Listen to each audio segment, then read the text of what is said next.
Food കഴിച്ചിട്ട് നമുക്ക് വെളിയിൽ പോകാം. നീ പോയി റെഡിയായിട്ട് വാ. ബാക്കി കാര്യങ്ങൾ ഞാൻ ചെയ്യാം. ഇതും പറഞ്ഞ് സാക്ഷിയുടെ മറുപടിക്ക് പോലും കാത്തു നിൽക്കാതെ അവൻ അവളെ ഉന്തിത്തള്ളി റൂമിലേക്ക് വിട്ടു.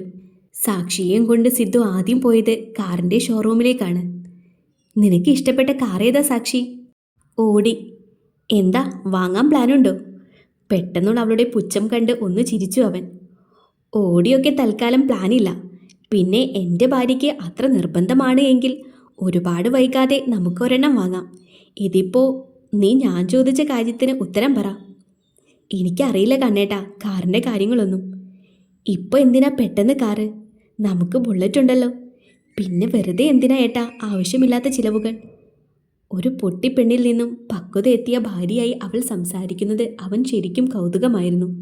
വെറുതെ അല്ല സച്ചു, ഞാനിന്നും കോളേജിൽ വരുന്നത് വിച്ചുമോനെ സ്കൂളിൽ വിട്ടിട്ടായിരുന്നു. തിരിച്ചവൻ ബസ്സിൽ വരും. പിന്നെ എല്ലാ അവധി ദിവസവും കറങ്ങാൻ പോകും. ഇനി അതൊക്കെ ഒരു ബുള്ളറ്റിൽ നടക്കില്ല. വിച്ചുവിന് ഞാൻ ഇപ്പോഴേ ബൈക്ക് വാങ്ങി കൊടുക്കുകയുമില്ല. അപ്പോൾ പിന്നെ കാറാണ് നല്ലത്. സ്കൂളിൽ കൊണ്ടുവിടുന്ന കാര്യമാണെങ്കിൽ ഞാൻ ബസ്സിൽ വന്നാൽ പോരെ. പിന്നെ എനിക്ക് അങ്ങനെ കറങ്ങാൻ പോകുന്നതൊന്നും ഇഷ്ടമല്ല. തൻ്റെ കയ്യിൽ നിന്നും പൈസ ഒരുപാട് ആകുമെന്ന് വെച്ച് സാക്ഷി പറയുന്നത് കേട്ട് അവൻ അവളോട് ഒരുപാട് ബഹുമാനം തോന്നി. സ്ത്രീ ഒരു അത്ഭുതം എന്ന് പറയുന്നത് വെറുതെയല്ല എന്ന് ഓരോ കാര്യം കൊണ്ടും അവൾ അവനെ പഠിപ്പിക്കുകയായിരുന്നു. എൻ്റെ കയ്യിൽ പൈസ ഇല്ല എന്ന കാര്യം കൊണ്ടാണ് നീ ഇങ്ങനെയൊക്കെ പറയുന്നത് എന്ന് എനിക്കറിയാം സച്ചു. അത്യാവശ്യം വേണ്ട പൈസയൊക്കെ എനിക്കുണ്ട് ഭാര്യ. നീ ഇപ്പോഴേ അതൊക്കെ ആലോചിച്ച് ടെൻഷനാകണ്ട. നിനക്ക് ഇഷ്ടം എന്താ എന്ന് പറ. നിന്റെ ഓടി പിന്നെ പരിഗണിക്കാം. ഇത് പറ. ഏത് കാറായാലും എനിക്ക് റെഡ് കാർ മതി. പുല്ല്. നിന്നെ കൊണ്ടുവന്ന സമയത്ത് വിച്ചുവിനെ കൊണ്ടുവന്നിരുന്നുവെങ്കിൽ അവനിപ്പോൾ കാറിൻ്റെ പേരും അഡ്രസ്സും അത് ഉണ്ടാക്കിയവൻ്റെ വീട്ടിൽ ആരൊക്കെയുണ്ട് എന്ന് വരെ ഇവിടെ നിന്ന് ലിസ്റ്റ് എടുത്തേനെ. മതി എന്നെ ട്രോൾ ചെയ്ത്. എങ്കിൽ പോയി വിച്ചുവിനെ വിളിച്ചിട്ട് വാ. പിണങ്ങാൻ പറഞ്ഞതല്ല ഭാര്യ, നീ വാ. എന്തായാലും വന്നു. നിന്റെ റെഡ് കാർ തന്നെ എടുക്കാം. അവിടെ നിന്നും ഒരു സ്വിഫ്റ്റ് ഡിസയർ ബുക്ക് ചെയ്തിട്ടാണ് അവരിറങ്ങിയത്. അവിടെ നിന്നും അവർ നേരെ പോയത് ടെക്സ്റ്റൈൽ ഷോപ്പിലേക്കാണ്. എന്താടി നീ ഇങ്ങനെ നോക്കുന്നത്? അല്ല കണ്ണേട്ടാ, ഇത് എവിടെ നോക്കിയാലും മംഗലത്ത് ടെക്സ്റ്റൈൽസ്, മംഗലത്ത് ജ്വല്ലേഴ്സ്, മംഗലത്ത് കൺസ്ട്രക്ഷൻസ്, മംഗലത്ത് കോളേജ്, ഫുള്ളൊരു മംഗലത്ത് മയം. അതിനിപ്പോൾ നിനക്കെന്താ? പൈസയുള്ളവർ അങ്ങനെ പലതും ഉണ്ടാക്കും. നിനക്ക് എന്നെ വേണ്ട, അങ്ങനെയുള്ള ഏതെങ്കിലും പണച്ചാക്കിനെ മതിയെന്ന് തോന്നുന്നുണ്ടോ സച്ചു? എൻ്റെ കണ്ണേട്ടാ, അങ്ങനെ അസൂയപ്പെടാതെ. ഇത്ര നന്നായി ഒരു ബിസിനസ് കൊണ്ടുപോകണമെങ്കിൽ ഇതിൻ്റെ പിന്നിലെ തല he should be intelligent and smart. അതുപോലെ തന്നെ കുറേ എഫേർട്ട് കാണുമല്ലേ? ഞാൻ ഏട്ടനോട് പറഞ്ഞിട്ടില്ലേ ഈ വർഷം ഇങ്ങനെ പോയിട്ട് അടുത്ത BBA ജോയിൻ ചെയ്യണമെന്ന്. MBA എടുത്തിട്ട് ട്രെയിനിങ്ങിന് ഇവിടെയൊക്കെ കയറണം. നല്ല എക്സ്പീരിയൻസ് ആയിരിക്കും. എൻ്റെ സച്ചു, സാധാരണ ഒരാൾ പറയുന്നത് എനിക്കതിൻ്റെ മുതലാളിയെ കെട്ടണമെന്നൊക്കെയാണ്. നീ ചിന്തിക്കുന്നത് തന്നെ വേറെ ലെവൽ. പണമുള്ള ചെറുക്കനെ കെട്ടിയാൽ അവിടെ സ്നേഹം കാണുമെന്നുണ്ടോ? ഒരിക്കലുമില്ല.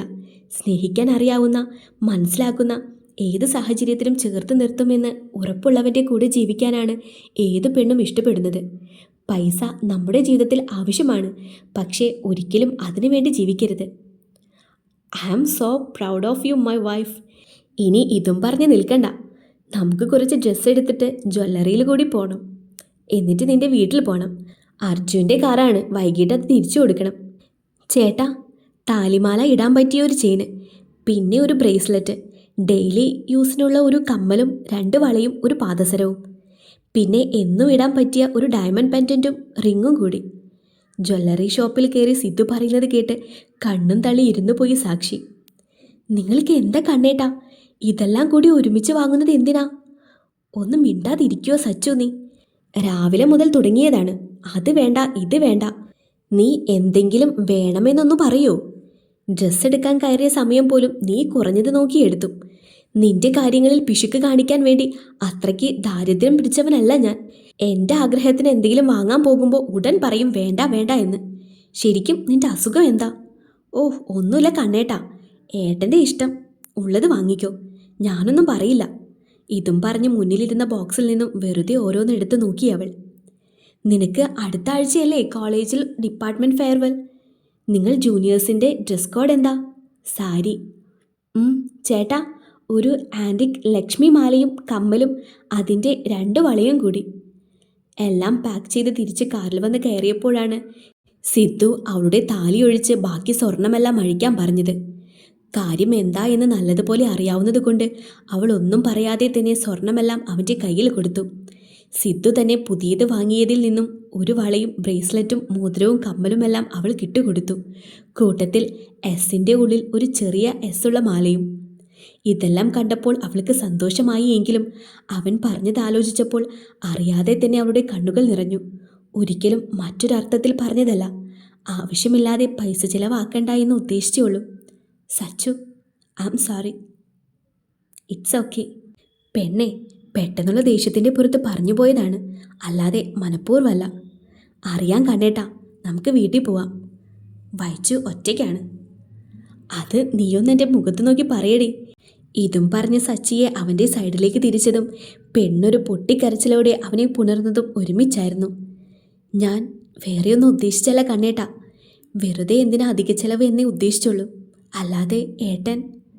മതി പെണ്ണെ, എനിക്കറിയാം. ഞാൻ പറഞ്ഞല്ലോ, നീ അറിയാത്ത കുറച്ച് കാര്യങ്ങളുണ്ട്. അത് ഞാൻ നിന്നോട് പറയും, ഇപ്പോഴല്ല. എനിക്ക് കുറച്ച് സമയം വേണം. അതുവരെ നീ എന്നോടൊന്നും ചോദിക്കരുത്. പിന്നെ പൈസയുടെ കാര്യം ആലോചിച്ച് നീ ഒട്ടും ടെൻഷനാകണ്ട. അതിനല്ലേ ഞാനുള്ളത്. നീ എപ്പോഴും ഹാപ്പിയായി ഇരുന്നാൽ മാത്രം മതി എനിക്ക്. രാത്രി ഞാൻ തളർന്നു വരുമ്പോൾ ഒരു കാപ്പി, അല്ലെങ്കിൽ ഒരു തലോടൽ, അങ്ങനെ ചെറിയ സ്വപ്നങ്ങൾ മാത്രമേ എനിക്കുള്ളൂ. പിന്നെ നമ്മളിപ്പോൾ പോകാൻ പോകുന്നത് നിന്റെ വീട്ടിലേക്കാണ്. അവിടെ പോയി ഓവർ സെൻറ്റി കാണിച്ച് കുളമാക്കരുത്. ഞാൻ സെൻറ്റിയൊന്നും അടിക്കില്ല. പക്ഷേ ആരാ എൻ്റെ അച്ഛനും അമ്മയും എന്നറിയാൻ ഒരു ആകാംക്ഷയുണ്ട് ഏട്ടാ.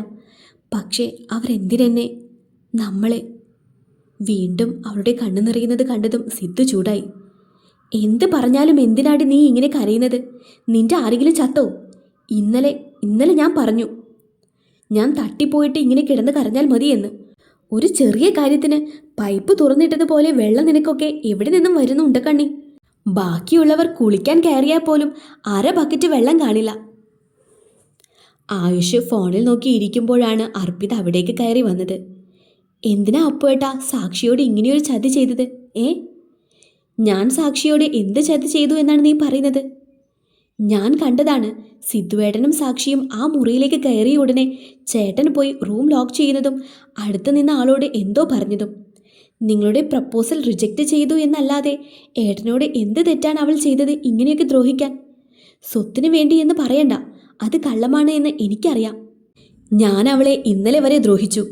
നീ ചോദിച്ചില്ലേ എന്താ എന്ന്? അവളെന്നെ സ്നേഹിച്ചു എന്ന് പറഞ്ഞിട്ട് എന്നെ വേണ്ട എന്ന് പറഞ്ഞില്ലേ? അതുകൊണ്ട് തന്നെയാണ് ഞാൻ. പക്ഷേ ഇനി ഞാൻ അവളുടെ പുറകിലൊന്നും പോകില്ല. കാരണം അച്ഛനും അമ്മയും ഒന്നുമില്ലാത്ത സിറ്റിയിൽ ഒരു കൊച്ചു വീട്ടിൽ കഴിയുന്ന ഒരുത്തനല്ലേ അവളെ കെട്ടിയത്. ഇവിടെ കൊട്ടാരം പോലെയുള്ള വീട്ടിൽ കിടന്നിട്ട് അവിടെയുള്ള പുകയടപ്പിൽ അവൾ കുറേ കഷ്ടപ്പെടും. അവൾക്ക് ആഗ്രഹമുള്ളതുപോലും വാങ്ങിക്കൊടുക്കാൻ അവൻ്റെ കയ്യിൽ പൈസ കാണില്ല. ഒരു കോളേജ് അധ്യാപകനെ വേണ്ട എന്ന് വെച്ചതല്ലേ. അവൾ കുറച്ചൊന്ന് അനുഭവിക്കട്ടെ. പിന്നെ നീ അറിഞ്ഞോ, ഞാൻ അച്ഛൻ്റെ ബിസിനസ്സിൽ സഹായിക്കാൻ തീരുമാനിച്ചു. അച്ഛന് ഒറ്റയ്ക്കിനി പറ്റില്ല പോലും. സിദ്ധുവേട്ടനെ അങ്ങനെ വില കുറച്ച് കാണണ്ടേട്ടാ. ആള് കഷ്ടപ്പെടാൻ ഭയങ്കര മിടുക്കനാണ്. എന്ത് ജോലിയും ചെയ്യും. പിന്നെ ചേട്ടൻ ബിസിനസ്സിൽ ഇറങ്ങുന്ന കാര്യം ഞാനൊന്നും അറിഞ്ഞില്ല. Anyway congrats. ഞാൻ വന്നത് നമ്മളോട് ദച്ചുവേട്ടൻ്റെ വീട്ടിലേക്ക് ചെല്ലാൻ അച്ഛൻ വിളിച്ചു പറഞ്ഞു. നീ വാ. ആയുഷും എല്ലാവരും സംസാരിച്ചു കൊണ്ടിരിക്കുമ്പോഴാണ് സാക്ഷിയും സിദ്ധുവും കയറി വന്നത്. സാക്ഷിയുടെ രൂപം കണ്ട് എല്ലാവരും ശരിക്കും ഷോക്കായി. ഒരു ഹാഫ് സ്കേർട്ടും ടോപ്പും, ഇട്ടിരിക്കുന്ന സ്വർണം ഒന്നുപോലും വീട്ടിൽ നിന്നും കൊണ്ടുപോയതല്ല. സിദ്ധു ഒരു കാവിമുണ്ടും ഷർട്ടും. രണ്ടുപേരുടെയും മുഖം കണ്ടാൽ തന്നെ അറിയാം അവർ എത്ര സന്തോഷത്തിലാണ് എന്ന്.